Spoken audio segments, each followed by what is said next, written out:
There isn't one exact way I've defined heartbreak. There isn't one exact way I've experienced it. Each heartbreak taught me something, a new lesson, a new fact I didn't know, a whole new part of myself that was undiscovered. One universal lesson it has taught me is that heartbreak means you've experienced love. The messy, extraordinary kind of love that truly meant something. At one point, you were lucky enough to have someone special. Someone who in your mind painted every sunset golden. Just for you. You can't talk about heartbreak without talking about love. You can't forget about the feelings, the pure bliss. It's like being on a swing when you're high in the air, untouchable, not even gravity can bring you down. Never forget the laughter that echoed and filled the whole room. How aware you were of their presence. You can feel the love radiating from your heart and your mind and from them. Once upon a time, those feelings were invisible. And now they're not. Even though it all came crashing down, remember you were the lucky one. You experienced love.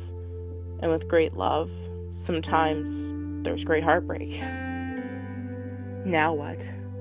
What does the journey of heartbreak entail? And how in the world do you deal with it? For me, heartbreak wasn't a test or an exam. It wasn't something I could practice. Each heartbreak hurt. I can't recall a time when it missed the mark and given me wrenching pain. There was heartbreaks where I was in pain for an extensive amount of time. But you don't hurt forever. It is an experience that makes you feel like you can't breathe, like your heart is not working, but you're not dead. The blood is still pumping through your veins, and it's all so confusing because you don't feel alive. Your mind is racing. You try to crystallize your thoughts because you don't know how to feel. Anger, sorrow, denial, and numbness all battle in your mind. They're all fighting to take control. They're all fighting and working together to cause the most pain. When you're experiencing this, it seems impossible to overcome or subdue the emotion. When you're going through a heartbreak, nothing else matters. Things like skydiving, climbing Mount Everest wouldn't matter. Everything you've ever been terrified of seems possible, except for overcoming this pain. Everyone deals with heartbreak in their own way. The important thing to know is you can't wallow in this forever.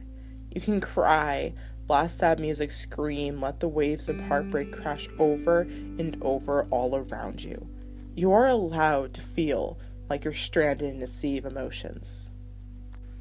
Eventually, you will get to a point where you can transform the pain into something else, something powerful, and something that will help heal your heart. Songwriters write songs of heartbreak, true and raw emotion. Singers bring it to life.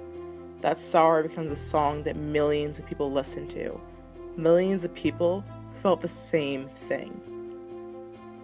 Comedians turn their tragedy into comedy. This brings laughter.